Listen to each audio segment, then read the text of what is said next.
Media playback is unsupported on your device. Media caption: The Prime Minister rejects Boris Johnson's claims that she doesn't believe in Brexit Never. Before the UK's Brexit vote, had European makers and shakers taken such a keen interest in domestic British politics? Now, they're hooked. It's partly the mad drama of it all, one EU diplomat emphasized to me. I mean, who knew the British could be so volatile?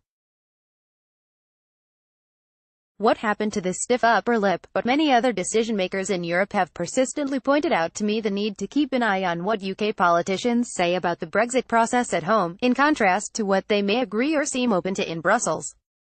A famous example of this was former Brexit Secretary David Davis announcing to the UK back in December that a freshly agreed joint EU-UK Brexit report, signed off by Theresa May and the President of the European Commission, was actually nothing but a statement of intent.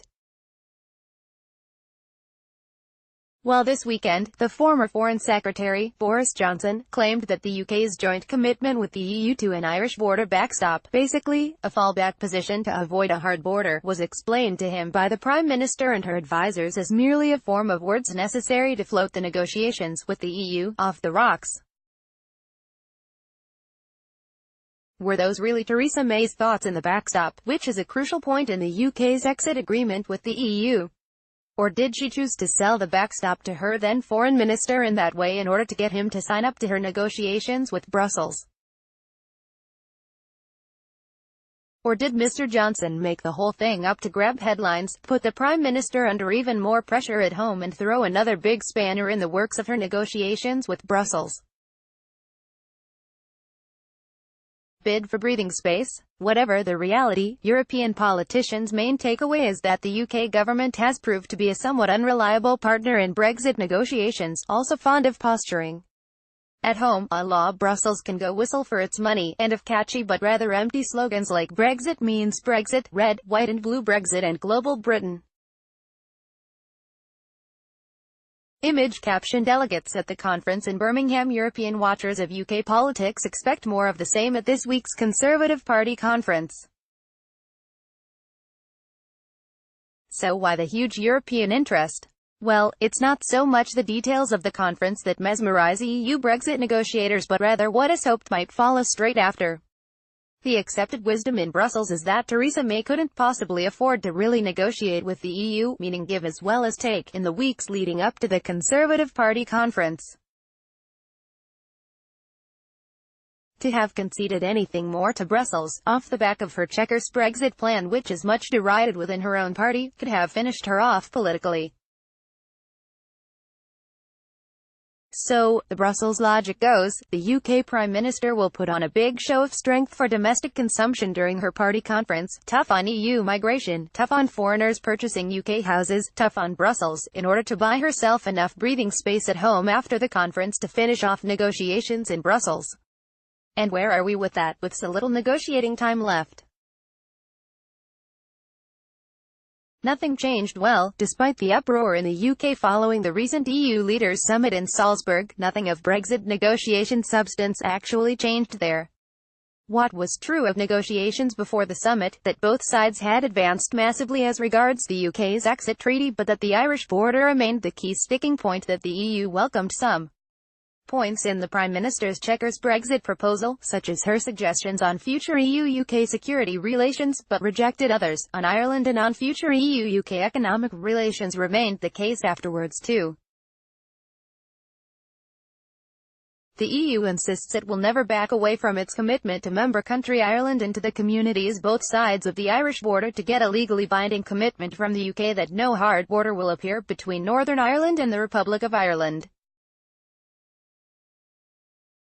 Image caption: The Irish border is focusing minds. This is in order to safeguard the Northern Ireland peace process. Many European voices tell me they believe that UK negotiators see the Irish border issue as an economic one that can be solved with give and take on both sides, rather than a social, historical issue with the potential for a resumption of violence. In fact, many in the UK now see the Irish border issue as a constitutional one. The idea that Northern Ireland would follow EU customs rules and regulatory standards, separate from the UK, after Brexit is seen by some, including the Prime Minister, as unacceptable. So can this circle be squared after the Conservative Party conference? For appearance's sake, my EU sources are quietly confident. They point to the potential, written into the Belfast Agreement, for more devolution from the rest of the UK. But there is a distinct possibility that the tone could instead harden further on both sides. Meaning no deal. Or, just maybe, in the complex world of Brexit, a flare-up or three between the EU and UK between now and the end of the year could actually increase the chance of a successful outcome. Why? Because both sides, and Theresa May in particular, need to show how tough the negotiations fight was. In which case I'd suggest the autumn Brexit timetable could slip. Fluid conversations. EU leaders will decide in a couple of weeks whether enough progress, and I'm told this means progress in atmosphere and intention rather than a resolution of all outstanding negotiation issues, has been made in order to call a special Brexit summit in November. This could slip to the EU leaders' summit in December, calling a Brexit meeting in January, still in time for the UK parliamentary vote on a Brexit deal, or, this November, EU leaders and Theresa May will thrash out all the outstanding issues on the withdrawal agreement, notably the Irish border, and on the political declaration outlining the EU-UK post-Brexit relationship. It is doable, just. And it would be what the Prime Minister always wanted, the European Commission out of the way, just her, with her European peers pushing through to a deal both sides are aiming for. But to increase the chances of getting one, communication between the EU and UK has to be improved. That's something both have learned from the crass misunderstandings on both sides at the Salzburg summit.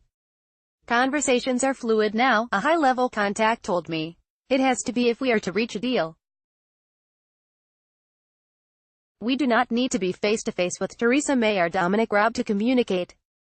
We all know the next EU leaders' summit will have to be carefully coordinated between the British and European sides. Unlike Salzburg, watch this space.